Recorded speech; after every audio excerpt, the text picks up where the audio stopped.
Hello, everyone, and welcome to this episode of the FCBDU podcast. My name is Deanna, and I am your host. And I am thrilled today to welcome Nvita. Hello, Nvita. Hi, Diana. Hi. Nvita is joining us today. You're in Mysore currently from Bangalore, India. And she is not only one of our newer instructors here at FCBDU, but she is a brilliant tribal fusion dancer also in her own right. I met Nvita a couple of years ago at General Skills and Teacher Training in Soest, Germany, and we just completely clicked. I was like, oh my gosh, I love you. I'm keeping you. You're mine. And so I've been really excited to watch Nvita over the last few years, all over her social media channels.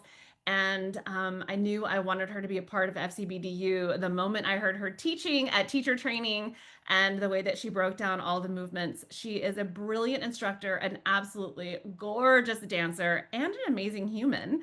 And I'm so excited to have you here with us today. Welcome, Nvita. Thank you so much, Diana. That's a kick-ass introduction of mine. Just went through all of the events in the last 2 years in a Zoom. That's great. Thank you so much. Thank you. I'm so glad we met at Zoost in Germany, and it was a life-changing event, as I told you. And I'm so glad we connected. We got in touch, and we've done so much so far. I know, I Thank know. you.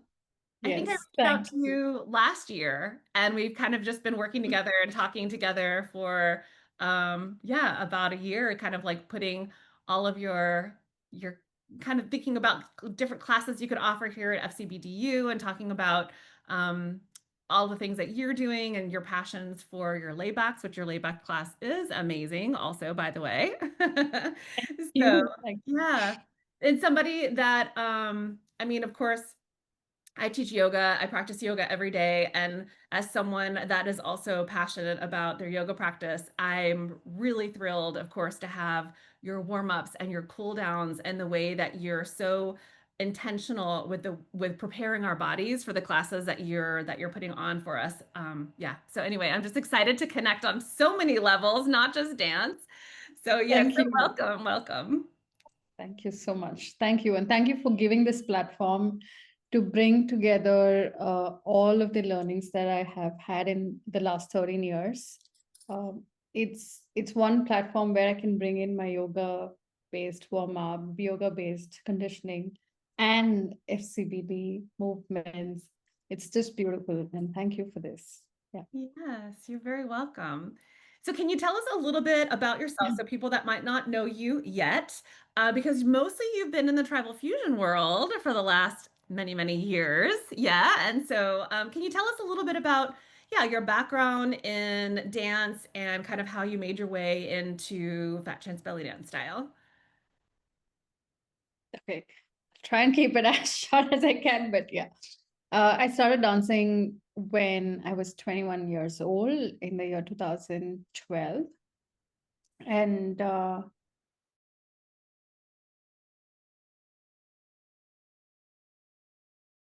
I, I got so drawn to tribal fusion belly dance because I had seen a video on YouTube and I was like, this is it. This is my style. This is what I want to do. And boom, everything changed from there on. I started connecting with different dancers locally, but only one dancer was teaching at that moment in Bangalore, which was Bindu Bolar. She's the first generation tribal fusion belly dancer in India. I'd like to mention that here. And of course, a lot of online classes, a lot of online teachers happened. But then parallelly, as I started digging deeper into tribal fusion belly dance, yoga also started because all the recommendations were yoga conditioning, based. And I was like, okay, if I also do yoga, I'm going to look as cool as them when I move. And that's how it started, even though uh, yoga is part of India. I never took it up before tribal fusion happened. That's how my yoga practice also started. And I started going to classes, and I also did my teacher training in yoga. I'm still learning. That's a lifelong journey. But as I started digging deeper into the history of tribal fusion, that's when ATS then happened.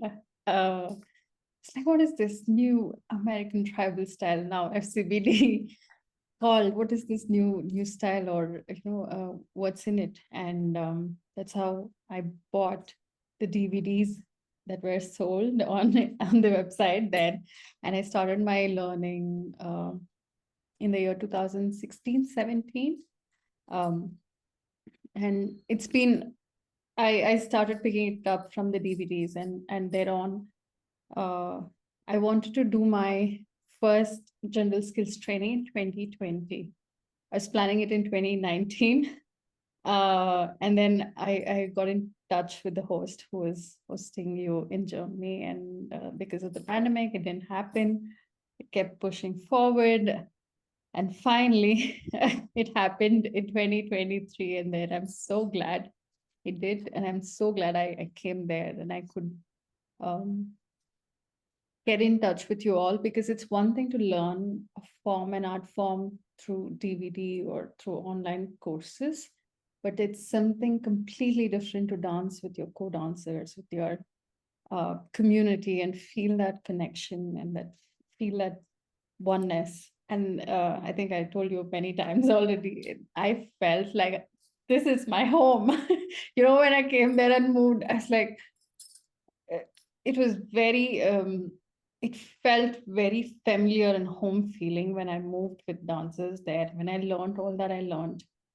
And I was like, I should continue this journey all the more. And that's how SB became a bigger part of my life. And it is now. And I'm so happy that I also get to give back to the community. It's very fulfilling as a dancer, very, very fulfilling. And I'm very grateful for this opportunity. Yeah, that's my journey. Yeah. Oh, I love it. Um, so we both were dancer, or we both started dancing, and then we learned that yoga could actually help us dance, and we were like, anything that's going to help us dance better. And then we were like, oh Exactly. wow, that's a whole different rabbit hole to go down. Now we have two lifelong journeys. Yes, right. Yeah, absolutely. Yes. Oh, yeah. Yeah, and But they complement each other so well. they really do. Uh, I understand asanas better because I have such a nice base in dance. And because of my asana practice, my dance enhances. And I feel like it's like two legs of a person, they have to keep, to move forward, you have to have these both limbs. It's beautiful, yes. It's true. I agree. And we could probably do a whole podcast just on like the similarities between the yoga Yes. practice and Fat Chance, because even just like so for those of you that are not familiar with yoga, don't worry, we're not going to talk about yoga the whole time, but asana are the postures. So asanas are the things that, you see on Instagram. Usually if it's like people doing handstands, it's not normally that. But asanas are the postures, but there are 8 limbs to a yoga practice. And they include, I won't go through all of them, but things like pranayama, breath work, meditation, the way that you move through the world, the things that like basically like the values, things that you do, things that you don't do, a lifestyle, a way to live.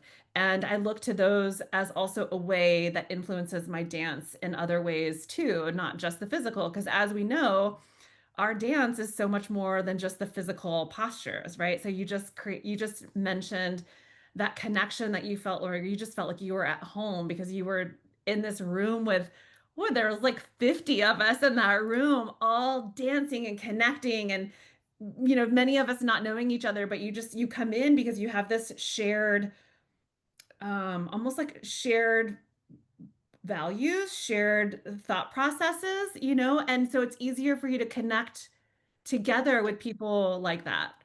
So, It's like we knew the language that we all speak already, and we were communicating through dance, yes, right? And that's the beauty of FCBD, the vocabulary. Like, it's because it's universal. You can just have a conversation without thinking much. It just flows. it Yeah, does. and one has to experience it.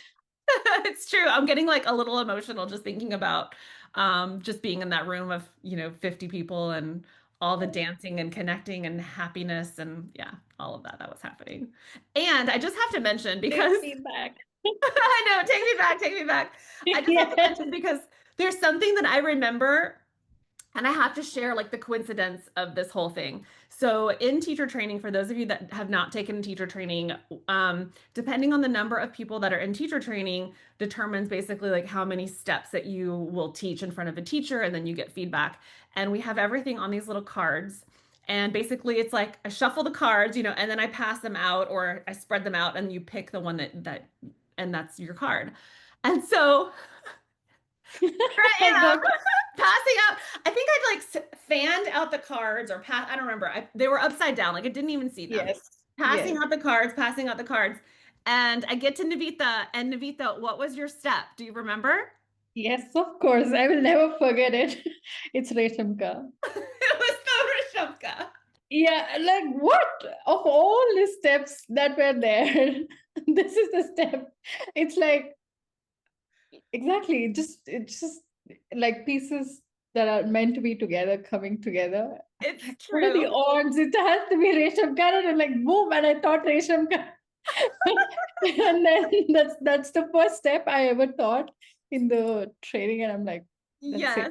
I was like, This I looked at you with my eyes wide. I was like, I swear I did not rig that. That was just I the way that it was. know. Oh damn, it's also universal speaking to you through all of this science, right? It's like it's meant for you. Take it. Yes, yes, exactly. I always feel like when you're living in flow, things like that happen, like the yes, like almost like a yes, you're on the right path. These things just easily fall into place. And when I'm like butting heads or something, I keep trying to force something to happen, and then I step back and I'm like, okay, something's not flowing. So anyway, when those things happen like that, it's just, yeah, like you said, it's the like a reiteration of the universe going, welcome, you're in the right place. And here I am talking to you. That's right.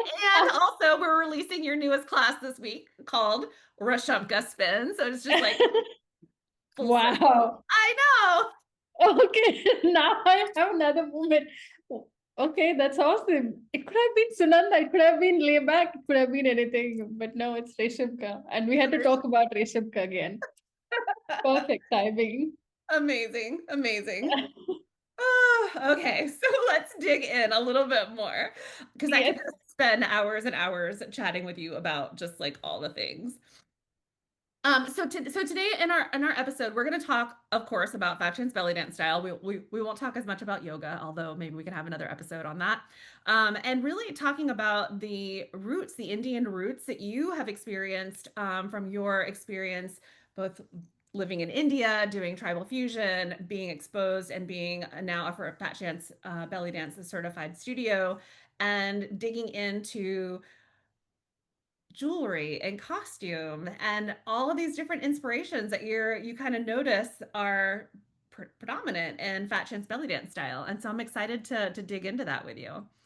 Um, so one of the things I wanted to kind of kick us off with was Indian dance roots and kind of the Fat Chance belly dance style parallels. So I know we won't have time to get into all of the Indian classical and folk dance styles. I think I want to just pause and let people know that when we say Indian dance, it's not one style of dance that's from India. I mean, I have so many notes here, but I know that I think there are 8 classical dance styles, and those are just kind of like the ones that have been um, formalized, I guess, in a way to say Yes. it, formalized and formal schools, and then so many different folk styles based off of what parts of India. Yeah. So I just wanted to like put that little note for our viewers when they're like, oh yeah, I learned about Indian dance. It's like, you got to be more specific than that. Yeah. Thank you. Thank you for saying that. Yeah. Yeah. Yes. Uh, when you call it Indian dance, you might mean 100 different forms easily. So being specific is very important, but also, like you mentioned today, I wish to also give you an idea of what are the classical forms, what are the folkloric forms, some of the folkloric forms that I would be talking about, which I feel have more connection to FCBD. Of course, there's each state has easily 10, more than 10 folkloric forms, and there's so much more. Also, classical forms are also, I'm talking about classical forms which are post-Indian independence era. If you go back further before that, there's so much more, but that's a topic for another day. So these are the things I will delve into, and I'll list it so that if someone's interested and want to know something more about each of these forms, I'll be happy to discuss, share some of the things that I have read about it, and that'll give a good insight. Yeah. Coming to the classical forms, I will list out the classical forms which are there, which are predominant in India as of now. And I'll also list out or tell you the names of folkloric forms that I will be talking about today. So the classical forms, Bharatanatyam, I'm sure you've all heard of Bharatanatyam, Odissi for sure. And we also have Bharatanatyam, Odissi, Kathak, and I will talk about Kathakali, which is from the state of Kerala. Yeah. And then we have Manipuri, and I would like to stick to just these five because there's more references from these than from anything else. Of course, one more is Kuchipudi from Andhra Pradesh, which looks very, very similar to Bharatanatyam, but is not. And that's another classical form. And coming to the folkloric forms, I'd like to highlight this. So if you had to bifurcate India into North India and South India, they have parallels of folkloric forms, right? And it's called one name in North and it's called another in South. And it's called one name in each state, and the same would be different in another state.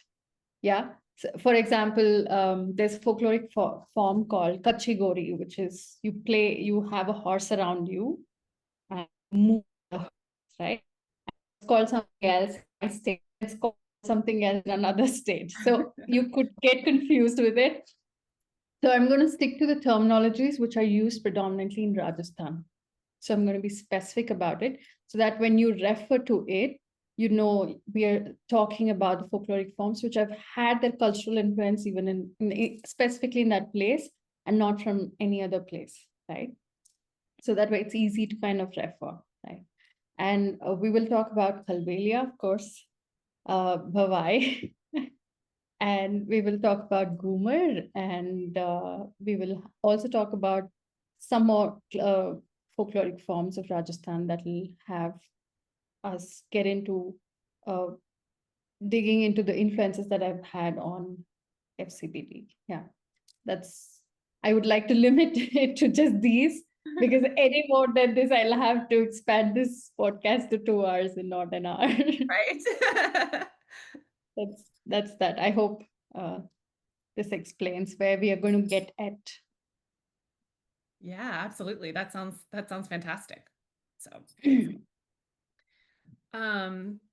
okay, so what are you were talking about some of the influences and you said I'm going to focus specifically on these styles because I see more of that influence in the Fat Chance Belly Dance style. Can you give us kind of like an overview of some similarities that you've seen between some of the Indian dance styles, whether they're classical or folkloric, and what you've kind of experienced in Fat Chance Belly Dance style? I know that's a broad topic, Yeah. but Quite a broad topic. So when I was thinking, how would I explain this better is when you categorize it. Say, for example, when I think of this, first thing I think of is posture, right? If you take posture, which is movement based, right? I feel FCBD draws so much from Odissi, especially the chauka posture, and also from Bharatanatyam. Yeah. I did train also in Odissi for 4 years. Um, and I trained in Bharatanatyam as a kid, which is which is inevitable for any kid in India, especially in South India. But I did come back to Bharatanatyam later, and I trained for a year and then switched to Odissi. That's how it's been. So coming from being in a class of this classical form, Bharatanatyam or Odissi, I see the posture is strongly so much from Odissi, especially the Chauka and the Bharatanatyam as well, because I see so much of that strong length in torso as a common feature in both of this. And that's first, right? And coming to that's your posture. Coming to movements, right? Somehow I want to also give you a different perspective. I want to move out of Odissi and tell you how much more is derived from the folkloric forms of Rajasthan, right? And especially that's where I want to highlight Kalbelia. Kalbelia is a folkloric form uh, which has its own aesthetics, and it has been part of this tribe called Kalbelia tribe, and they're nomads. They go around performing, and they're in the outskirts of the city, and performing is their main food earning means, right? Uh, Kalbelia as a movement aspect, I see so many parallels in terms of the hip bumps, for example, the pivot bump family of movements, and also the laybacks. And apparently, one of the Kalbelia dancer, when they want to do their highlighted step, they do a back bend, grab rings from their eyelashes, and then come up, and then they go about doing other steps. So, yeah. So many parallels from Kalbelia, and also Bawai is another folkloric form where women balance pots on their heads, and it's not just one or two; it's about 8 to 10. I've seen And pictures. yes, I'll show them also in a little bit before we get there. So they balance these huge pots stacked one on each other, and they're not just dancing on the floor; they dance on these plates, on the rims of the plates sometimes, or they dance on the bed of nails, and they they go around, they swirl like there's no pots on their head, and it's very robust as a form. And some of the performances are really like is this possible? Right? So when I see that, I can see how that also has so many of these hip movements, especially when we do our Egyptian, right? The twists and the water pot foot pattern where we are on the ball of the foot and flat. And when they turn, most of the times, because they want to balance these spots, they're bent in the knees and they want to swivel around, and they use the water pot feet, exactly water pot feet, to swirl around and back. Uh, I was like, that's water pot feet, coming from FCBD into that. And so many things like this. I've I've also been able to draw parallels from Odissi arms that we use. So the arm patterns that we have in the first few classes has going in arcs, right? So that's in Sunanda for us in arms, and we also have the double bump arms that go in, and that comes back to Kalbelia. Uh, Kalbelia, I feel, also has had so much influence in terms of the wrist movement, um, because they have a lot of wrist work going in and out, in and out. And especially when we do our shimmies, we have this wrist movement going out and in, out and in. And I was like, there you go. So it's interesting. It's like you can't, once you know your movements in FCBD and you start watching these videos, you can't just see it. You have to have make this mental reference, and you're like, this is what it is. This is what it is. It just keeps mapping in your head, and it's so beautiful that I could map so many movements in FCBD, like I said, about 10 to 15 movements, which were so close to how it was done in folkloric forms or the classical form of India. And it's beautiful. And when, like you said, we don't know what influenced what, but when the parallels come in and when you see each other independent of each other, it's beautiful, but it's also so beautiful when they fuse. And I feel that's where FCBD has done the best job that it has, because it has gotten belly dance, it has gotten the aesthetics of all of this, uh, and still kept its language intact, its originality, its own language intact. And that's something commendable. And I don't know if a human can think of this and do this. When I was telling Carlina, I'm like, this is humanly impossible to create something like this. It should have it should have come down from up there through you, and only then this can happen. Yeah, when I'm saying this, I'm like, so many parallels coming together, and it still has its own language, and it's beautifully fusing. Incredible.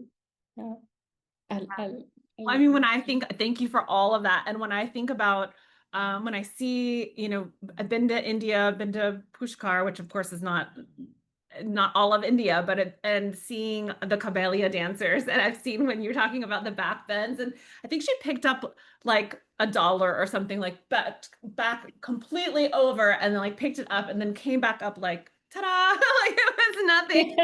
Yeah. So when you said that, I was like, oh yeah, I've seen that before.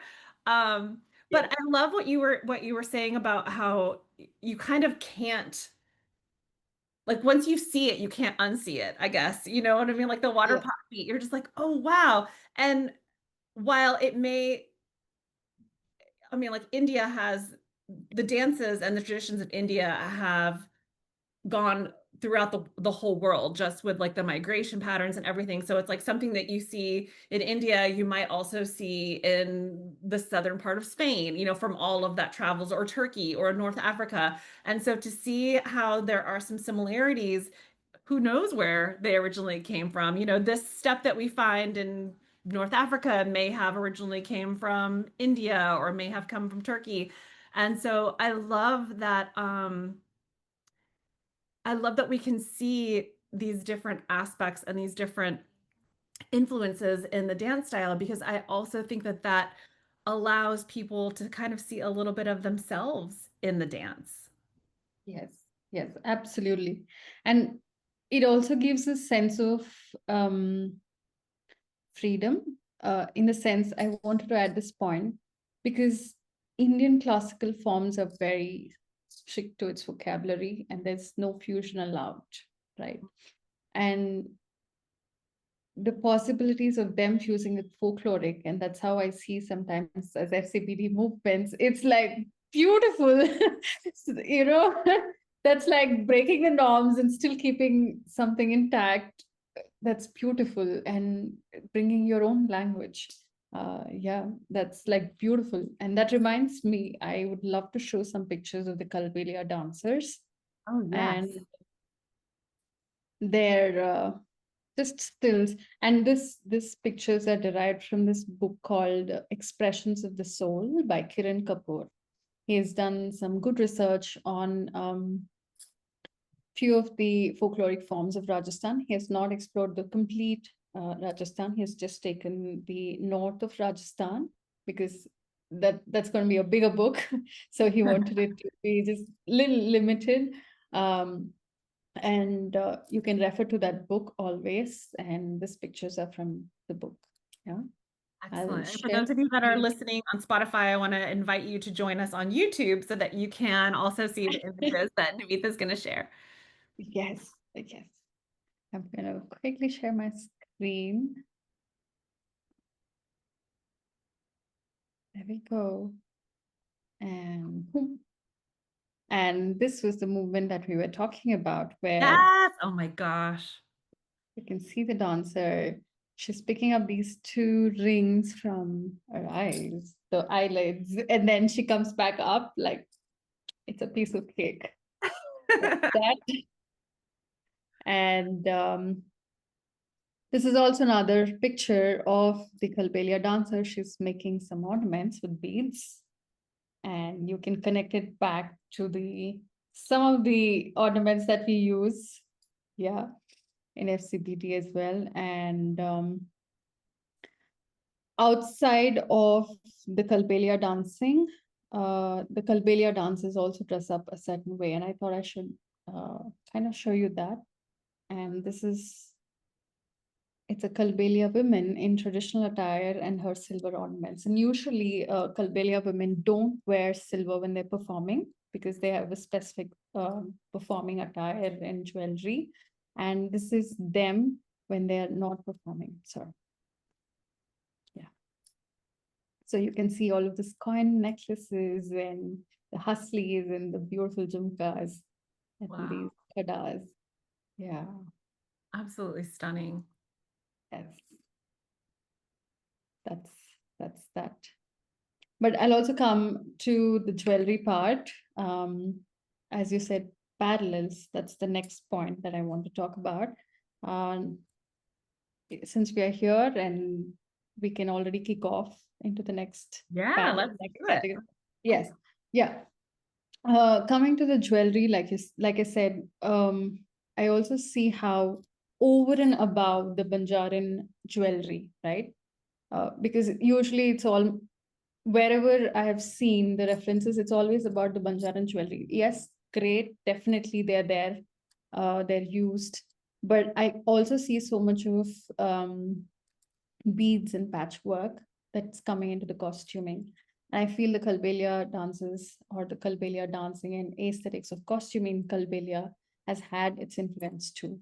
So beadwork was quite famous in Kalbelia dancing because these people were always nomads, and it was one thing, it was safe for them to not wear gold or silver because they were always traveling, and it wasn't safe to have silver, gold with them. And another thing was they were not the upper caste, they were the low caste of the society then. And then not many could afford silver or, the metal jewelry and beads. They could work with and make jewelry out of it. And that's how beads and beaded jewelry became their adornment. And you can see how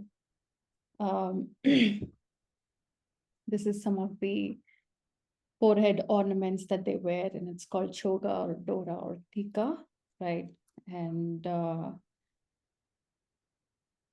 we also have some of the ornaments that they wear. I'm just going to zoom this on their neck, or they wear it on their hands. And it has its local names. You don't have to worry, but this is predominantly a lot of beadwork. And I feel this is also seeped into FCBD when I see some of these patches that when we wear the hip scarf and when we have these uh, accessories hanging from the skirt, I like, this is it. There you go. Yeah. Yes, I mean, I'm looking at these and so letter B, the triangle with the beads. I think I have something like that that's been sewn on a belt. Yes. And Yes. so, Yeah. yeah. And even our patchwork, where we use the round patchworks, like they're also so much of beadwork, right? Yes. So yeah, all this is coming from the Kalbelia dance. And this is also a waistband or kamat patta, it's called. And of course, we can see this mirror work and the kauri work. Kauri is not very is actually banned now in India. Not You're not Really? supposed to have, yeah, you're not supposed to use it. But then it was extensively used back then. Kauri was all over India, not just with them. And jewelries, whatever. I mean, not just Kalbelia dances. I mean, even when you came down south, Kauri was very, very common thing, which out of which jewelry was made, right? Do you So know yeah. why it's been banned? Is it because it's animal and they were harvested Yes, or okay. yes, yeah, that was the reason. And it was very strictly banned at one point, I remember, because when we wanted to buy, they were like, sorry, it's not available. But now it's like it's back, but not as much as it was before, right? So yeah, that's one of the waistbands of the That's Kalbelia dancer. Yes. And that's the jewelry aspect. And of course, like I said, the Kalbelia dancers would not wear these silver jewelry when they're performing, but this were worn when they had festivals and or when they had some celebrations, right? And this were some of the jewelries worn by them. Like first one is called Dora, Chandri Chur, uh, the local language. Even I had to Google because I'm from South India. I don't understand Hindi or the, but very the aesthetics. I feel this is also a big part of FCBD in terms of adornment. The way I see FCBD that is now, like I can see a lot of these big khadas um, being used by dancers and um, the uh, we call this kadas, but we also call this bangles and all of this, right? Yeah. So Yes. And I think that so I think that also certain and this is where we find ourselves in the dance, right? I think that certain people are drawn to certain types of jewelry, maybe not even knowing the history or where they're from until they start digging into it even more. And I've always, I mean, part of the reason I found Mega as my teacher, I've always been drawn to more of like the Indian tribal jewelry and yeah, just like the big chunky silver and the beautiful carvings inside. It's just stunning. absolutely, I would love to make a note about that. I was one of those dancers. Uh, somehow, even though I'm from South India, I never liked golden jewelry. Mm. And I was always inclined to silver jewelry, and then more so oxidized silver or German silver. That's how we called it. I didn't know the names that back then. Um, what drew me so much to first tribal fusion, also FCBD, is the jewelry. I'm like, I feel like I know this jewelry, and it's not something new I'm seeing. It's like you connect when I really thought about it, it's like you don't just connect to jewelry as the physicality, right? The physical piece. There's so much intention and artisan work and the craftsmanship behind that. And I feel you connect with jewelry because you connect with that, the context, the thought process, and that uh, the craftsmanship that has gone into it in terms of what has gone in terms of the word is intention, Yeah. right? There's even a better word, I'm not getting it. So that's what I connect to, and that's what makes me so drawn to the jewelry, right? And like you said, a lot of us get connected to the aesthetics of how it looks, the jewelry looks, and then we're like, oh yeah, this is something I'd wear, and okay, they're all wearing that. It's so cool to wear this costume, and from there on we go, and it's beautiful. And I'm extra passionate about jewelry and costuming, and for me, the first thing that drew me was this. Um, and then came the movements, and it's beautiful. I'm sure this is the case with a lot of us who was drawn or who is being drawn to this art form. Yeah, Yeah. I think so. And when I first saw my teacher, she was completely head to toe in Banjara and with like I don't know Yes. what the white bracelets are called, but like I'm talking Yeah. about, like go up the sleeves and yeah, Yes. had her tika and I was just like I had at that point, I think I had told you I had already been really deep into my Hindu studies and had been going to temple. And so I was just like, I can make this work with dance. It's just like my two worlds just came together. And yeah, just blew my mind. But yeah, the oxidized silver, I'm actually looking here. I bought these from you actually in Germany. The oxidized silver, yeah, and like just like that craftsmanship that you're talking about that goes into Yes. them. Um, Yes. like a side note, I was a couple weeks ago, I was in Morocco. Of course, we're all out shopping in the souk, right? And I found this shop that was just like all like really old, like what you would get out in the middle of the desert, kind of like beads and just like dirty silver and just like all the good stuff. And I was with a lot of dancers that were more rock sharky dancers. And so we Yeah. were walking in and they were looking around and they were like, but it's all old. I Yeah, saw it is. I saw your story and I was like, oh my God, that's a treasure trove that you have gone into. Can you please pick some for me? I just held myself from I saw the story and I was like, hmm, this is all I long for.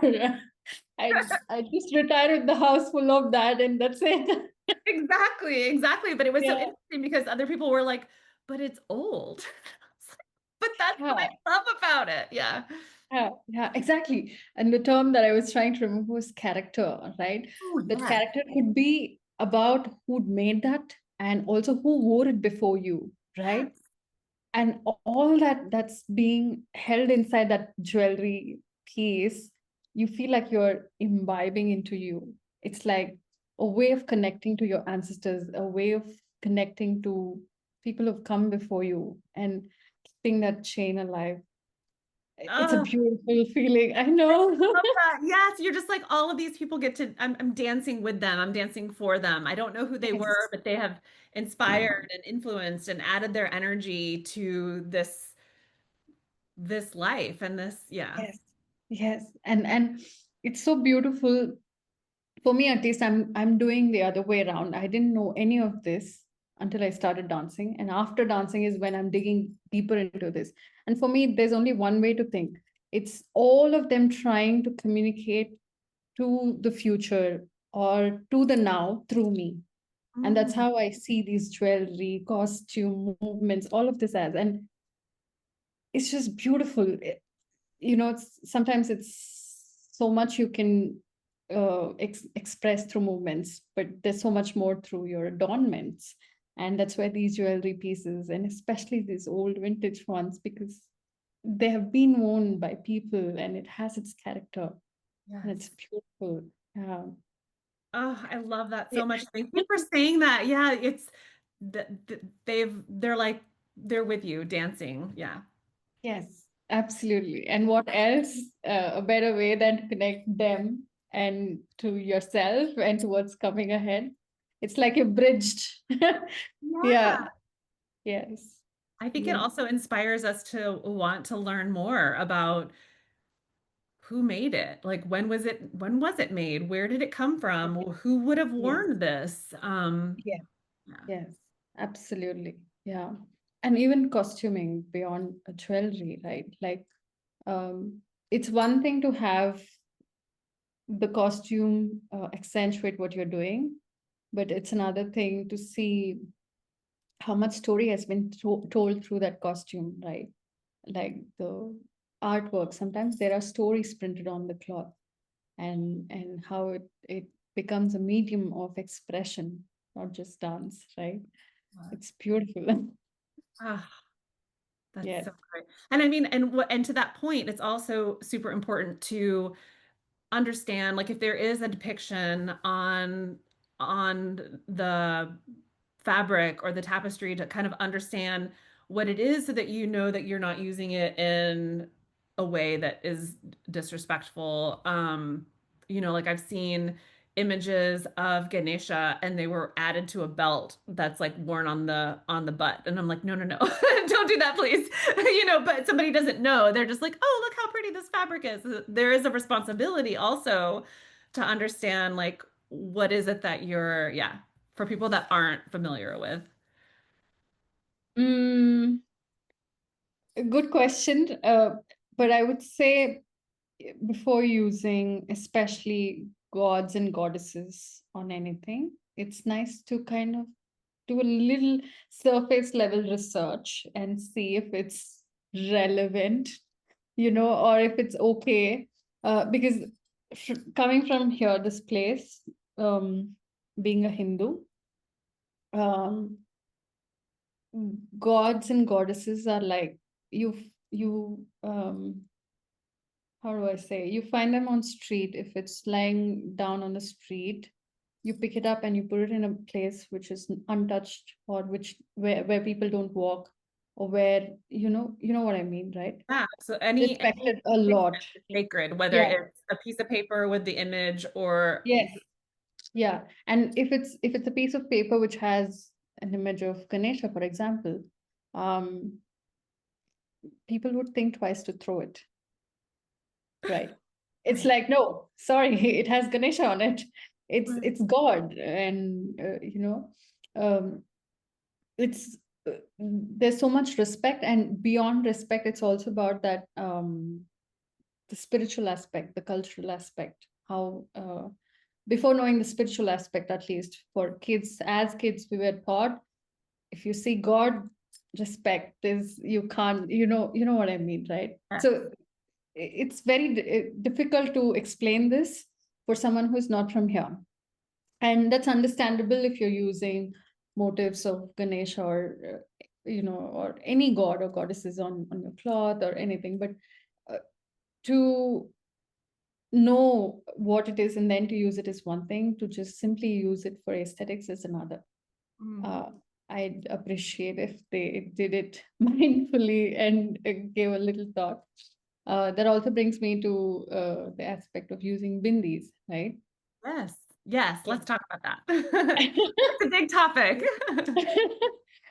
um, yeah, I'll say what I know about it.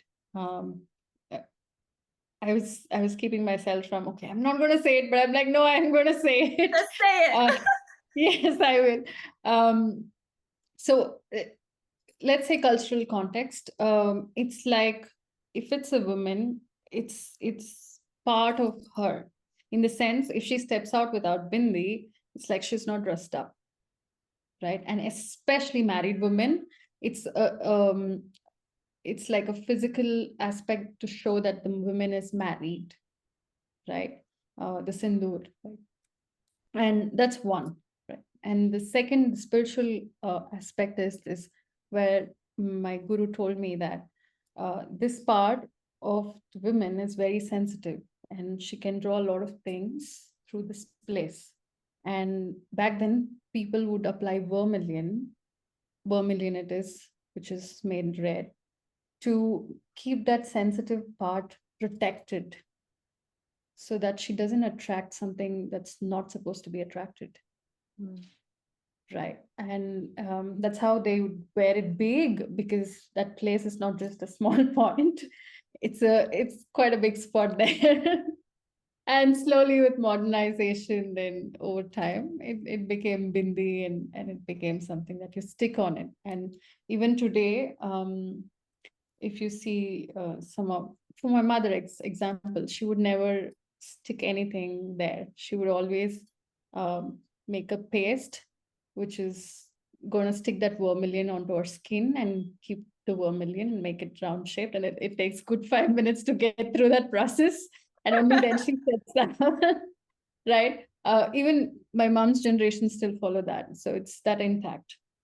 Of course, us, we have come out of that. But that's the spiritual context, that's the cultural context, and that's the whole point of wearing bindis. Is it just this? It's not used as an adornment. Yes, it's also used as an adornment. You will see a lot of designs, you'll see a lot of uh, again, different regions have different designs, and dancers especially adorn themselves with a lot more intricate work in their bindis. All of that happens, but it's not just that, not just an adornment. There's so much of other reasons why bindi has come into it's come into the picture. So I wanted to mention this. Yeah. So yeah, if you're naturally inclined to keep something there, and it's great, but there's no pressure. But also I would recommend try using vermilion there. Uh, Over and above your bindi. That's what we do. So if we go to the temple, we put the vermilion here or a little above, and then see it for yourself how it affects, how it works. Yeah, Mm, I that's like that. I'll not say more. I love how you were like, and then see for yourself, how does it feel? If it feels something that is is called to you, then okay. And if you're like, I don't feel anything or I don't need it, then don't. Yes, So is center, this is a center, and I'm asking, but I'm what I'm understanding, the center of intuition, right, your third eye, that center of like letting that intuitive sense flow. And that tends to be like intuition tends to be of a more feminine aspect. Doesn't mean just a woman, but just a more feminine aspect. And I guess is that kind of the same what you were talking about as far as like that protection of like having the openness of letting the intuition, letting that that third sense or that sixth sense, if you will, but not opening yourself to things that are going to be you should. negative or Yeah, negatively influence you. I guess in like Kundalini yoga, the reason why they would wear the the white yes, they fabric always over. protect this part of the head.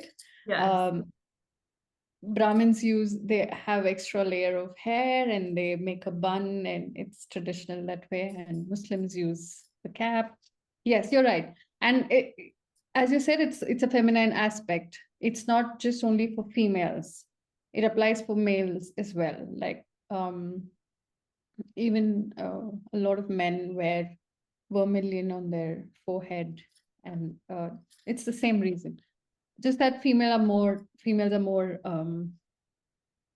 sensitive compared to the males, and that's why it was kind of a mandatory thing for us to wear.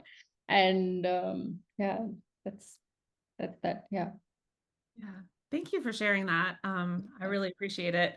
I know that many of us, I mean, I guess there's people all over the board, right? Some people that were wearing a bindi because they think it's beautiful and they didn't know anything about it.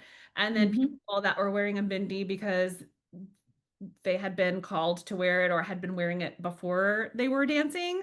And then sometimes people don't realize that you know why you're wearing what you're wearing, but they just want to judge you anyway. And I mean, that's just kind of the society that we live in. I know many, I mean, my teacher, Mega, right? So she was married to a gentleman from Mumbai, Vikas, and he would joke, he's like, Mega's more Hindu than I am. She would wear a bindi like before she left the house. Like her bindi needed to be on.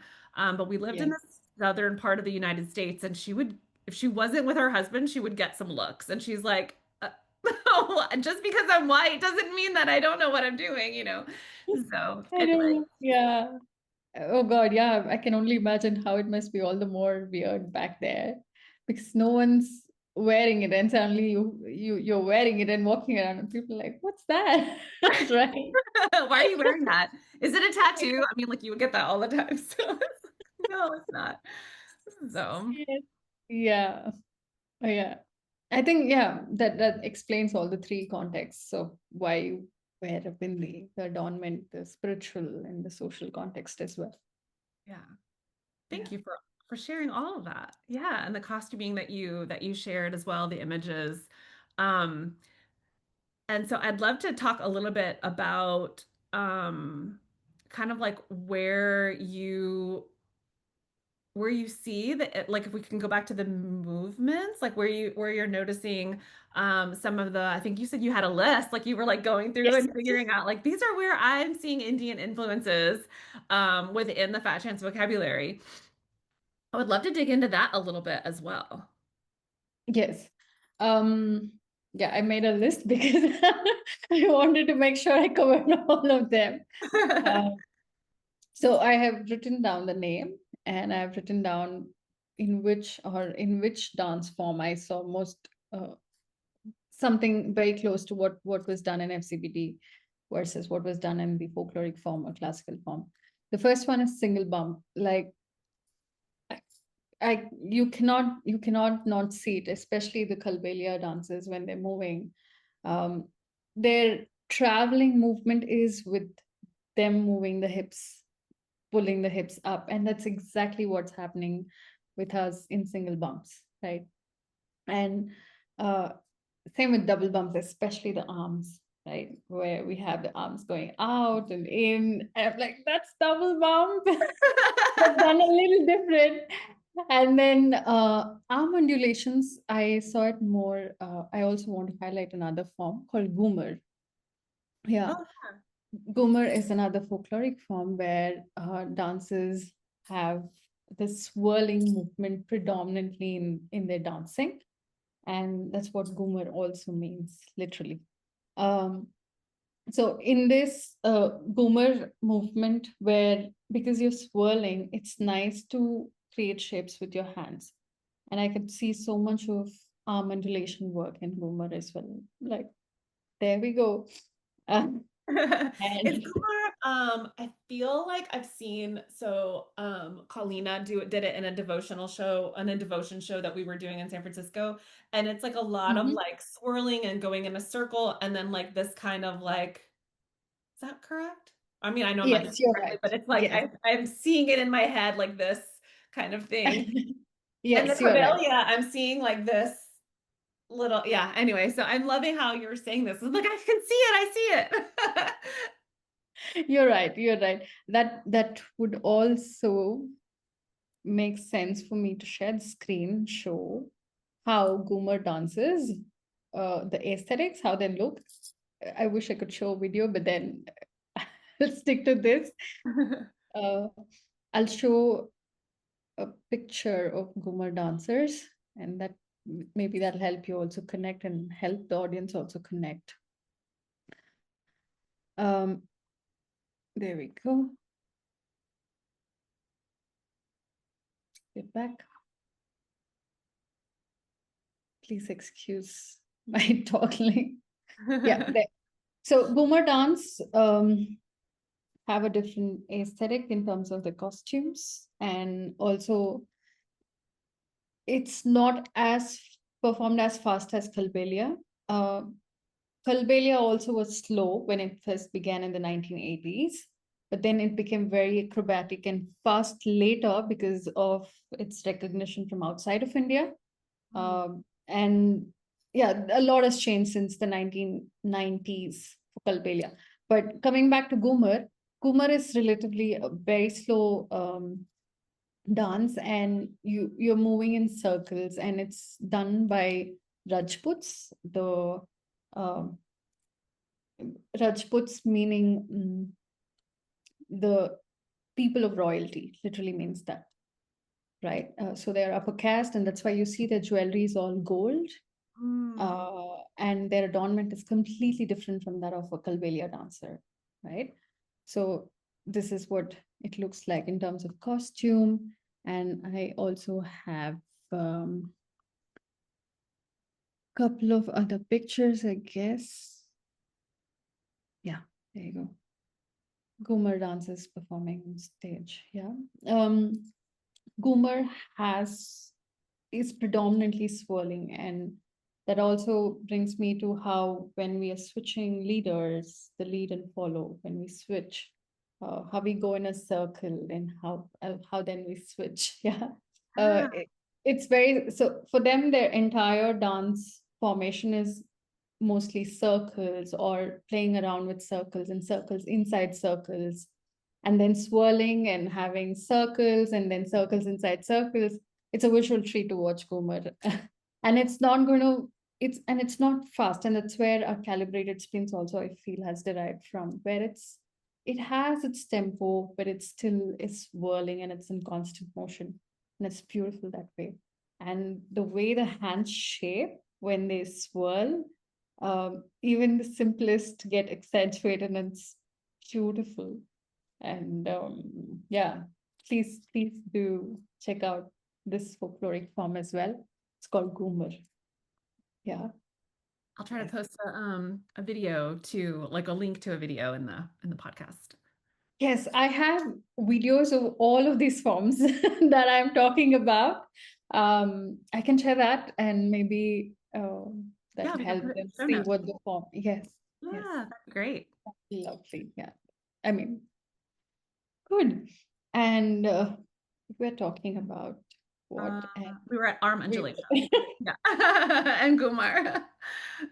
yes, and we came. Yes, we were talking about the movements, and of course, I had more like I said, the wrist rotation, the way we work with our arms, and I mean the wrist, especially when we're doing shimmies, and our head slide movement and lay back.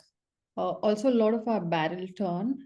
Again, coming back to Goomer with barrel turn. Uh, for sure, the video that I shared, you will see barrel turn. Yes, I would And love that because we see it in flamenco. But again, we were talking about earlier, like the influences of like the cross-cultural influences, and it's like yeah, it comes from somewhere. Yeah. yeah, or maybe it was all everything all at once that it happened, and now it's come into a different art form, right? Yeah. uh yeah.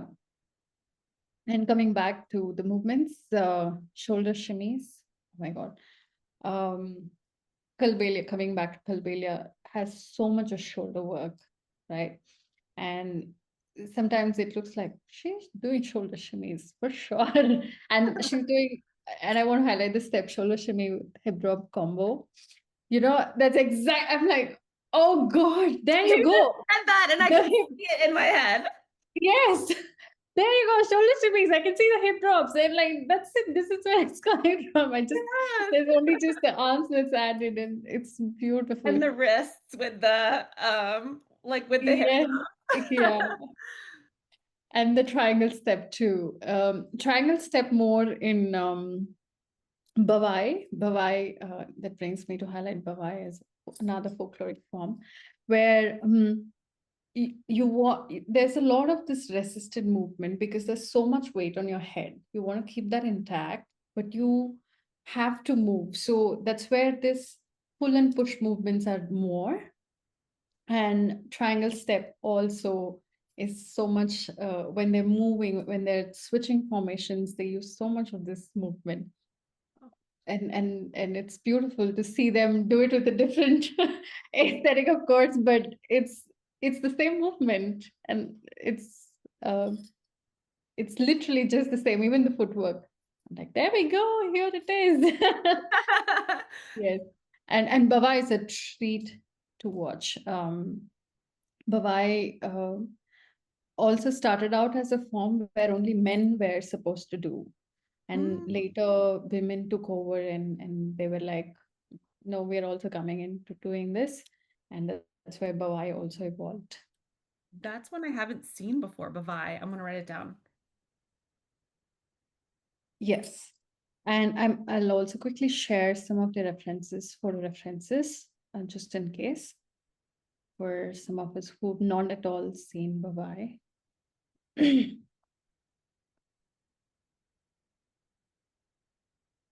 There we go. I have two pictures. So this is a male dancer dressed like a female. Um, and Kanchi Ghagra Nodni is also, Ghagra is the skirt, Kanchli is the top, and Odni is the dupatta or the veil that is being worn. And they're balancing pots. And on the right is the women doing the same. And it's an explanation of what they're wearing. So these are actually just 4 or 5, but you can find more pots being balanced on the head. I think I Wow. should have another image reference. And it's beautiful when they move, especially when they're swirling and going around the floor. It's like a sight to behold. Yeah, that's the only one I have now. It's Yeah. like it's like an inspiration to, why you want to maintain your posture. And why imagine you have like Exactly. all of these pots on your head. Exactly. Yeah. And it's also so nice. What I can see this translating is swords being used sometimes as props. Uh, it's the same dynamics in the body when you want to, balance something on your body and still be able to move and still be able to work with hips and still be able to work with push and pull movements. It all comes together beautifully. Yeah.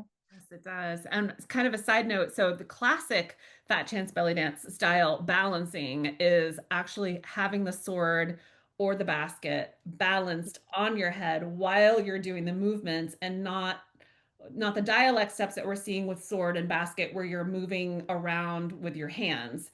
And so that was always the trick, right? I was like, yeah, your shimmies look great. Let's put a sword on your head and see what happens. And you're just like, oh my gosh. So yeah. Yeah, of course, the sword is a lot trickier, I'd say. Given that you'd have to come to the point of balancing point of the sword to the balancing point on your hand. Yeah. You can Yeah, start with a yoga block, because then if it falls, you don't lose a toe. yeah, exactly right. Oh yeah, that reminds me, I should get back to the sword. Yeah, just practicing that whole, yeah, the turning and we would do calibrated spins with a sword on our head. It's just a matter of having your arms in a specific way so that if you needed to catch it, you could. Anyway, that's kind of a side note, but I was just like, yes, classic balancing. Yes, and it's also very nice when it's one thing to balance and it's one thing to work with your body, and you feel like they're just happening seamlessly, like it's a piece of cake, but you know what's happening. Actually, it's so much of work because your alignment needs to be so much in the center, otherwise everything is off. Yes. Yeah.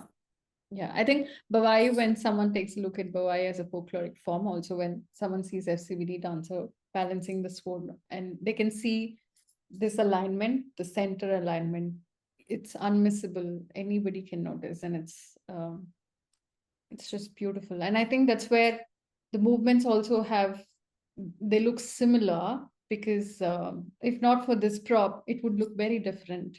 Like how Kalbelia also has very similar movements, but because they have a little bend forward or a bend back, it doesn't look like, oh, maybe that's different. But technically it's the same, yeah. But when you draw parallels from Bhavai and this, it's like the alignment is intact, but then the movements are and that's how they look similar. Yeah. Like Odyssey, like that posture that's just like that upliftedness.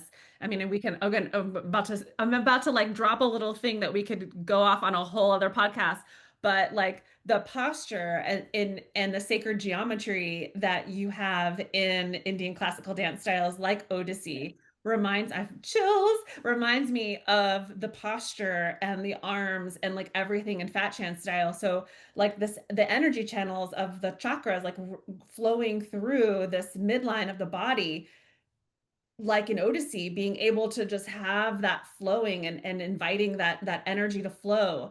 For me, I feel that in Fat Chance posture and the dance where your arms are uplifted, your chest is lifted, your head is aligned, and we're not like forward, like this leaning forward. Like we want everything to be aligned so that that energy can flow, so that the intuition of connecting with your other dancers can happen more naturally. I find those types of things so fascinating. And that's why I was saying before how it's not just like the asana that I have incorporated into Fat Chance style. It's just like so much that, people they might love specific movements and they're just like, oh, I like the way it feels, but they don't really understand why they like the way it feels. It's just like the Yeah. way that it bring certain energies in the body or the way that they feel when their posture is, yeah, it's just like sometimes you don't know, and you don't have to know all the science and all of the philosophy around it. You just know that it feels good.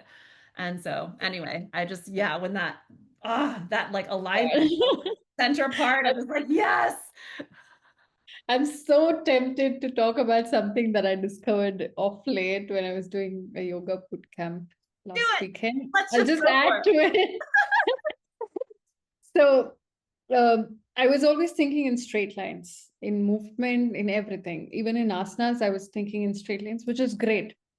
And then one of my teachers, who was incredible, told me everything is in circular motion, everything is in spirals. I'm like, what? How are you saying that? And he spoke about the fascial network and how the bones are floating in it, and it's not the bones holding you up. And he explained the Fibonacci series and a lot of other things, the other things which were spiral, and he brought together all of them in asanas. And he's also a mover. He does flow arts, and he explained how when we move, the alignment, you align to move in spiral, and that's how you expand further from there. Mm. What is this? Why are you blowing my mind? And it's beautiful, and that's how it connects to me in that level, because that's how you see spirals can expand versus the straight lines, right? The straight lines are lines, but in a spiral, it can move and expand outside of you. And that's how, when you see certain dances, you're so drawn to them. It's like a tornado. You can't not take your eyes off of them. And even for a non-dancer to see a dance and say, this is something I connect to and I want to do this. And I feel that's what brings them, like that whole spiraling motion. I think that draws them in.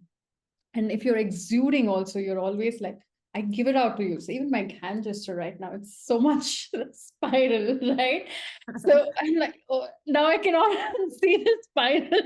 And, and when you spoke about asanas, this and alignment and sacred geometry, I'm like, I have to tell this. So if you have been pondering about sacred geometry, see if this can help you see whatever you need to see. Yeah. Yeah. Oh my gosh. Okay, I'm gonna dig into that a little bit more too. Yes, Like please homework. come to Mysore, please. I will, yeah, we can host. Yes. Oh my gosh. I think you're right. Like if I ever we were talking before the podcast. So the last time I went to I've only been to India once. And when I went, my husband was honestly concerned that I wasn't going to come home because I mean, I was just that kind of person that I mean, especially at that point in my life, I was just like if something happened to my husband, I would just go to India and be lost for the rest of my life, you know, kind of a thing. And so he was really concerned that I wouldn't come home. So for sure, Mysore, he would be like, I'm never going to see you again. You have no idea. I mean, honestly, being an Indian, I'm discovering Mysore recently, but imagine a small place in India can offer so much. I'm just thinking how much of all of India can. I think you need several lifetimes to understand any of this. Yeah, it's Yeah. beautiful. Oh, Yeah. I'm always excited to continue to learn. Yeah. Okay. I should come pull myself back to dancing, otherwise it's going to be a topic, another big topic, another I know big we have like discussion, five other podcast topics now. right? Like we should talk about yoga and dancing. We should talk about this whole. It's beautiful. Yeah. Yes. So we were Yeah. talking about movements, and so you shared some really amazing examples of the ways that we can see some of the Fat Chance movements in more of like the Indian classical or some of them more or some of the Indian folkloric dances, which we know there are so many of them. Um, and so being in India and leaning more into, I mean, I know you're mostly a tribal fusion, but leaning more into your Fat Chance belly dance training and starting your classes there. How are people um how are people what are they thinking when they are seeing a Fat Chance belly dance style? Like what have you noticed?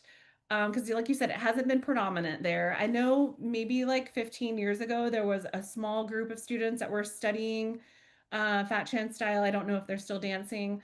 Um, but yeah, so what are you experiencing there? Like what are people thinking about Fat Chance style? Okay. Good question. Thinking about that, as you said, a few dancers who were in the first generation did practice Fat Chance belly dance style, and that's about it.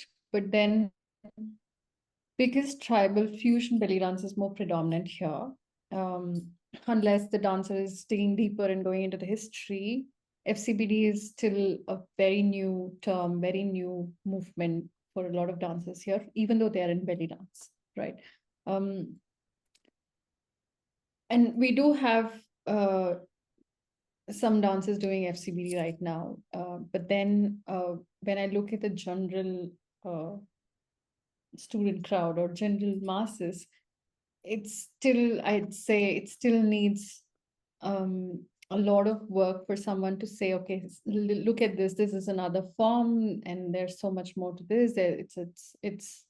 Um, it, culturally, even I'm trying to understand how they're seeing FCBD as, right? Even though it has its parallels, its references, it it is very distinguishable in the sense of its posture and the way the hips are moved and the way everything comes together, right? And it's it's it's also very I feel for us it's so natural for us to move FC in the FCBD style. Because I felt this when I was teaching to a bunch of students who have never done FCBD, because the arm movements, especially with Bollywood being such a big influence here, Bollywood has definitely derived from a lot of classical forms and a lot of folkloric forms, all of that. It's been a part of our lives, Bollywood. I'd say literally any kid has definitely done Bollywood dance. Or let's say freestyle dance, right? Uh, FCBD is so natural because you see the body is already used to moving the arms in that way, or the hips are, it's kind of trained to move in the hip up, hip bump, and it's very natural, and it feels like it fits in. Something unsaid feels like, okay, it has found its place, feeling. But a dancer would only know that because when he or she walks into the class and does FCBD. But otherwise, it's not it's not as predominant as tribal fusion belly dance at the moment, I'd say, in India. And however, it's catching up fast. I'm sure we will have our own version soon, and it'll be like, wait, where is this coming from? All this new, movements and all of this new. I would say we'll speak the same language, but in a little different way. But it's going to be beautiful. But surely it's catching up, and I'm glad it's catching up because a lot of dancers want to explore FCBT as a style right now, and it's beautiful that they are coming into it and understanding FCBT as a style and want to try it. Yeah, Oh, that's beautiful. Yeah, yeah. it I seems. mean, it's very hard to say how it is right now here, but I think I could connect the dots in terms of Bollywood and FCBD and give the cultural context as well. Yeah. Yeah. Do you think that the group improvisational aspect is something that people would be interested in? Because like classical dance styles, correct me if I'm wrong, please, but it's very choreography and very individual. You're dancing together, but it's very individual and very storytelling. And so, yes, now we have this like improvisational style, and is that kind of out of the comfort zone? Like, I don't know. I mean, I don't want to speak for, I know that's a broad kind of statement. Um, What do you think about the improv factor? I think the improv factor is also not is a great the group improvisation factor is one big I'd say it's not an unfamiliar ground for us in the sense of the folkloric forms, Mm, right? The folkloric forms also have the same theme. They're not soloist based, it's always group performance, and it emphasizes formations, and it's not always choreographed like the classical forms. mm, Um, it's very stressful for a lot of classical dancers here. They voiced it out that it's too much choreography. Where's my movement? Where's my self-expression? Sometimes I feel like I'm not being heard as much as I want to be. But that's a relief they get when they do these folkloric forms, or when they come out of it and do this. And I see that theme in FCBD, exactly the same theme. And that's why I feel like we connect instantly to FCBD in all of the sense. Uh, not just movements per se, not just costumes per se, but also the whole theme of it being group improvisation and not being so obsessed with choreography. There's more. Less The stress in relief. my mind. It's less stress. Exactly. And the beauty of formations when people come together and dance, it's just beautiful. That whole community feeling, right? That's the whole crux of folk dances coming into picture. Celebrating community, celebrating people, celebrating everything in with your peers, with your people. And that's, I feel FCBD upholds that as a theme, and it's beautiful. And when we do this, it just connects the dots, and it's like, boom, there we go. It's there. It's right here. And trust me, when I performed first time with my students on stage, I had goosebumps all through. My students had goosebumps. They were like, oh God, we are having goosebumps. This audience had goosebumps. So it was not so much about movement and what we were saying. It was about the whole sense of feeling we were building by doing what we were doing, and how we were communicating with a bunch of people who were watching us. And it was beautiful. I'm like, I think we will connect to this more coming from this place. And it's only about time for us to catch up and take this at rocket speed. Yeah. So I love that you're taking the feelings that you felt in Soest and you're sharing that and inspiring your students to see how they can feel that same way of just like connection and joy and yeah, just sharing the joy of dance together. Absolutely. I wish every belly dancer from here goes out there and feels this home feeling and comes back and does more.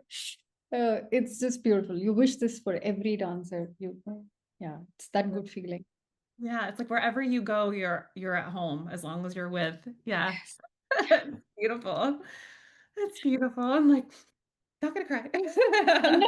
I mean, 20 something years later, and I'm still just like, I get emotional about these things. It's just, yeah, it's just magic. It's just magic. I know. Um, And as I said, it's it must have been definitely passed down. There's no way this is created. I mean, that's my interpretation. That's how we see it. If something's like beyond beautiful, you're like, that's humanly impossible to make. It was always there, and it's passed down now to through this person, right? So right. yeah. Yeah, there's a term. I think it's eudaimonia. It's Greek. Mhm. Have you read the book Big Magic by Elizabeth Gilbert?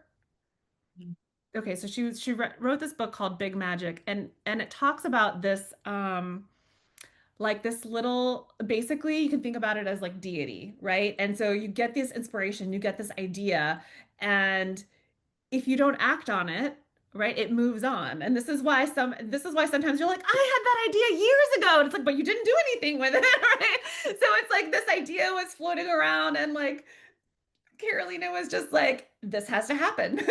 And so just like curates it. Absolutely, I agree. And that reminds me, we should also act on our ideas. So, yes, because somebody else is it's gonna float on by and somebody else is gonna grab it up. I mean, absolutely. I'm happy if someone grabs, but the point is, what if it's meant for you and you miss it? Yeah. Always just thinking about it in your head and you don't do anything about it. When you said that, it felt like a thunderbolt statement for me. I think there's something in this statement for me. I'm taking so much back from what you just said. Thank you. I think, yeah. Act on it. Act on it. It's hit you for a reason, right? It's meant for you. Yeah. Yeah. Pass you by. Goosebumps. Okay. 10 years down the line, if we do this podcast again, I'm sure we'll come. You know what? You said this, and see, this is what I. Yeah, I mean, and I believe it. It's like you've just gotta do it. You know how sometimes, especially as I think especially as artists, we're just like, I have to do this thing, whether it Yeah. flops or it whatever it is. Like I feel like I have to do it. Um, Yes. I mean, that's how I felt about starting FCBDU. I left my corporate world and I told my husband, I said, I don't know what's happening, but I just feel like I'm supposed to create space for something new. And he was like, "Okay." Thank goodness he wasn't like, "You're weird." But he just said, after all these years he knows me, he was like, "I trust you." And I was like, "I'm glad somebody does because I have no idea what's happening." But then it was just like, that's it. That's why I created the space. Yeah, you just feel like you have to do something, whether it completely flops or takes off. And yeah. Absolutely. I mean, I wouldn't be here if not for FCBDU coming into scene because it has helped me immensely in terms of learning the technicality over and above. But and if not for that, I would not be able to speak the language, and it connects all the dots from there on, right? So yeah, sometimes what you do might not be iconic, but it could be a stepping stone for something big that's going to come ahead. Yeah, thank you. Oh God, No, thank talking you. talking to you is like talking to the universe. Oh my goodness, what a compliment. I think it's just this inspiration that we have, when you can connect with somebody and you're just like, we could talk forever and just have so much inspiration between people. So, yeah, we definitely need to hang out more in person at some point. Yes, Tiana, please come here or I'll come I'm there. coming. I'm coming to my store. I'm just gonna knock on your mom's door. Right? Absolutely. More than welcome. Oh, Yes. thanks. Okay, so I know I've taken up so much of your time, so I would love to chat a little bit more about kind of some of your some of your takeaways as far as how Fat Chance maybe has influenced your tribal fusion or how you are kind of moving through this dance world with all of this more tools in your toolbox. So we talked about tribal fusion. I'm sure that is a lifelong journey, a lifelong learning. Fat Chance belly dance, I know. I mean, 20 years later, I'm like, this is a lifelong journey. And then, of course, as we know, yoga as well. So you're living three lives right now. How do you mix them all together? Definitely, one of the biggest changes for me. I mean, I'm so much in my body as a mover that I'm in the mind. That's who I am. For me, the first thing I can think of is how aware of my spine I became after starting FCBD. Mm. Right. The whole posture. Like initially, I thought, oh, it's all the posture, and I have to keep the posture up, keep it intact, and only then I look like a certain way that I want to look like when I'm doing FCBD. But then, as I started practicing more and more and more, the awareness came into the spine so much, and it's beautiful to be aware of your spine and bring your movement from the spine out.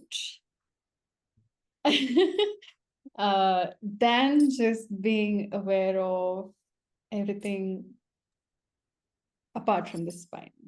So I think I make sense, right? It's a different feeling. It's like you're operating from the core of from the center of it feels very different, right? Honestly, I'm still on that exploring path. Um, I keep digging into one or the other two things every 3 months once or every 6 months once. Everything just restructures for me. I don't know. The journey has been crazy in the last few years.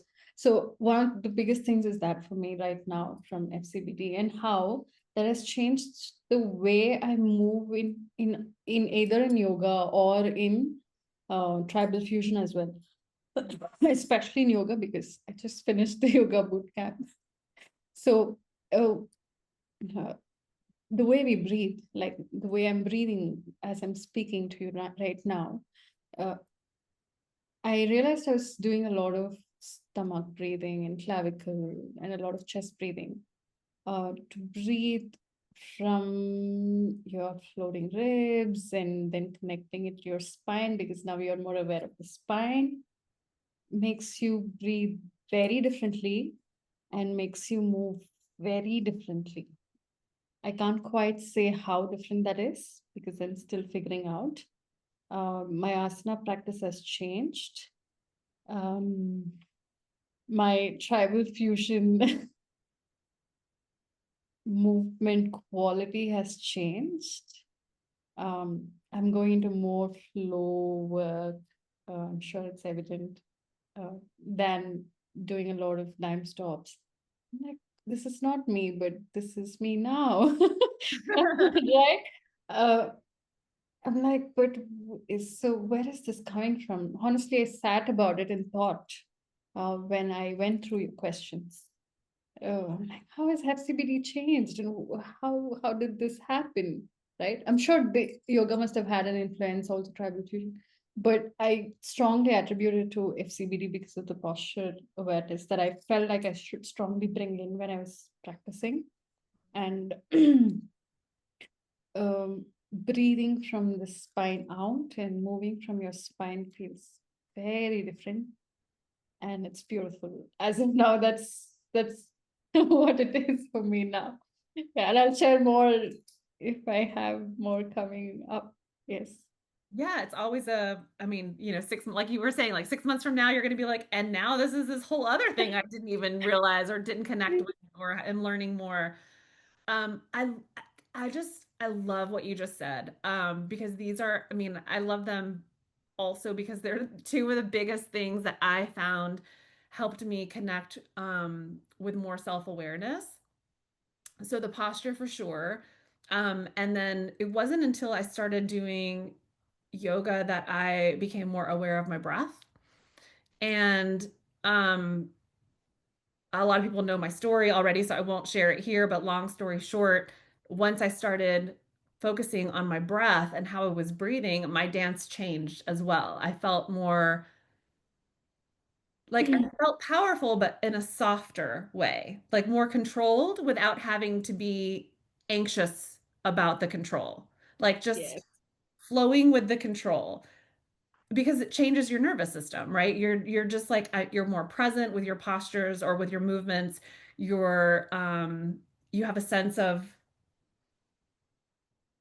confidence, even if you don't have it, it at least exudes a little bit. Like it gives you this sense of confidence. So I want to add this term effortlessness. Even though it's so much movement, there's so much effortlessness that comes. Like Effortless. how you said, the Yes. ease, right? It's it's a lot of effort from the body and the movement, but it feels effortless. Yes. Yeah, it's like, oh wait, I have 50% more energy. What do I do with it? Right? Yes. Range of motion because you're not tense in your body, like all of those Yeah. things. And then Yeah. quite recently, actually in July, I taught a class that was all about moving from the center of your body out. So when you were talking about the spine, I was like, oh, it does feel different. We focused with like turns and arms, and I do this with some of my classes about like moving from the heart, because in as dancers, what you see a lot of or what the audience sees a lot of, or as a newer dancer, I'm going to say, that doesn't have complete like body awareness, you see the arms move, so you repeat that, and so your focus is on the hand. But Mm, instead of like the arm just kind of moving in space, moving from the center out adds a yeah. whole different dimension and level of power than just like, okay, I'm moving my arm. I'm like, no, you're not. You're moving your shoulder girdle from, the spine kind of a thing. And so anyway, I just really connected with those are two things that if every Fat Chance style, and I'm sure other styles, I'm just going to speak to Fat Chance dancer would really dig into, they would, I think, find so much peace and Yeah. so much connection Yes. because the energy just changes. Yes. Absolutely. Absolutely. Um, eh, it's just you have so much more to give through your movement now, um, and it just I feel that's what would exude more. That's and for me right now, I think that's where the dancer is giving through a movement and you are receiving without moving and just sitting and watching her, right? Because she has all this effortlessness and she's so much more to give and you just grab it, right? Yeah. It's beautiful and really, I mean, I'm so glad FCBD did that to me. And it's one of my biggest takeaways. I'm like, thank you. So much gratitude. Otherwise, uh, it's so I can only assume how hard if you had to only practice, say for example, just yoga and come to this point, how far or how much time you take, um, or only practice anything, any movement for that aspect, for that perspective, and then come to a point of, oh, okay, now I'm aware, I'm moving from center. Maybe I would have taken more time to come to this awareness, and Mm. I'm very grateful. I feel like I've come there sooner because of these, and it's beautiful. Yeah. Oh, beautiful. Thank you for that. Thank you for sharing that. And so these beautiful descriptions and the way that your asana practice and your breathwork practice influences your dance, I can really feel that in your classes. I really love your classes. So for those of you that haven't taken any of Navitha's classes yet on FCBDU, your layback class was, I was just like, yes, please. I was so excited because you totally, we're on the same page with so many things. And then you just bring this other level of something that like I haven't heard before or I never thought about it that way. And so I really thought that was so beautiful. So your layback class is fantastic. Your water pot class is fantastic. We just released that one last week. And then Thank this week we're you. releasing Rishamka Spins. And I loved the way, so I've been in doing this style for, like I said, over 20 years, and I'm still learning all the time. And I'm learning from teachers like you that are like coming with a different perspective because you have this tribal fusion background, right? And then you have your asana background.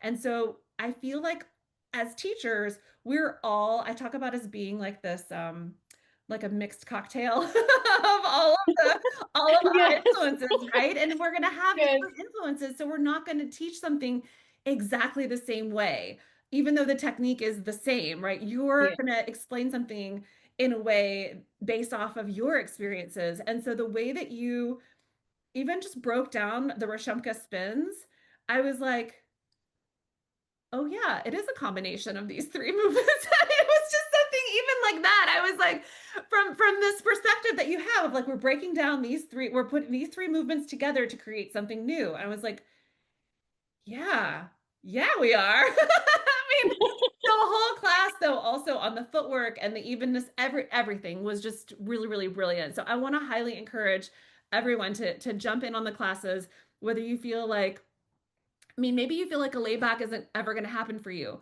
Take the class, try it. At least take the warm up, right? And the cool down, because that alone will bring so much awareness to the center line of your body, to your Yeah. breath, to how you move.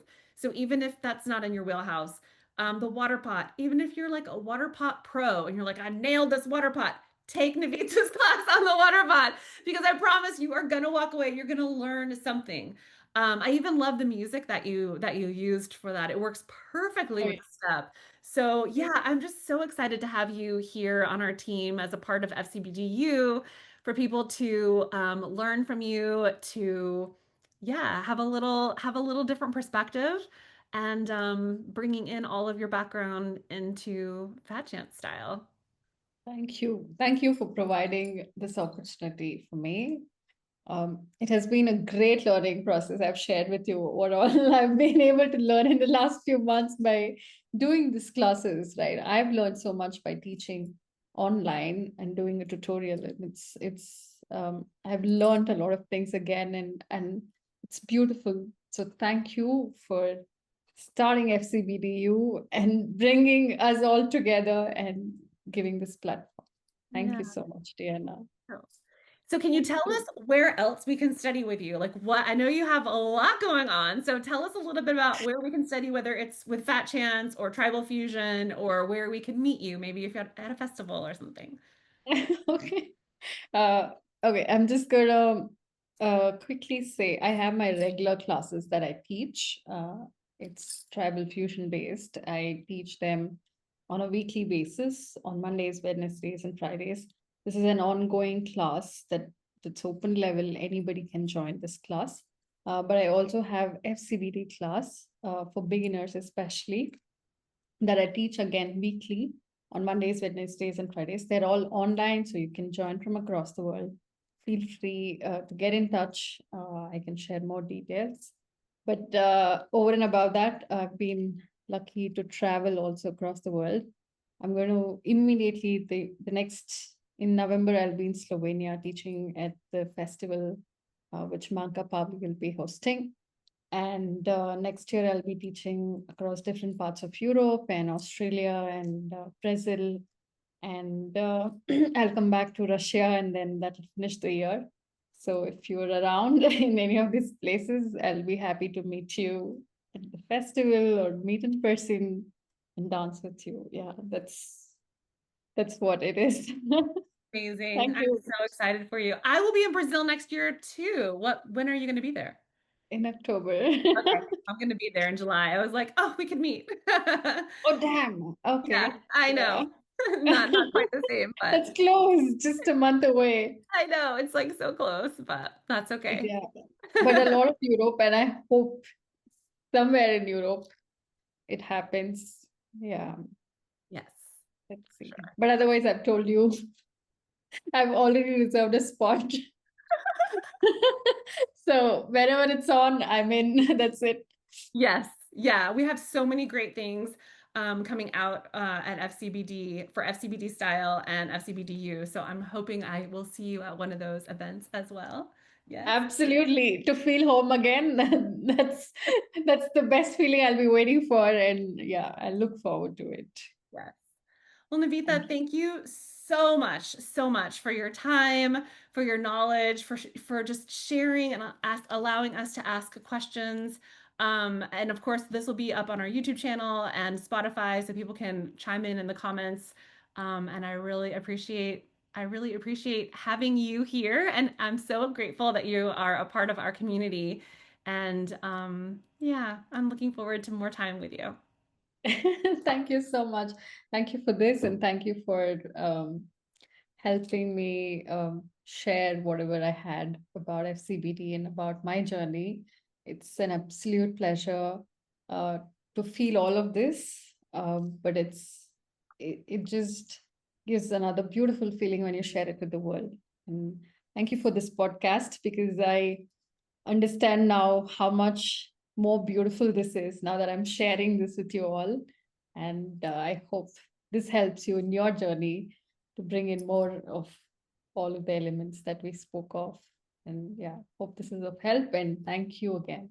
Yes, thank you. Grateful. I'm like a little speechless right now, the way our podcast has unfolded. I feel beautiful for having this. It's nice. It just reaffirms a lot of things for you as a mover, dancer, and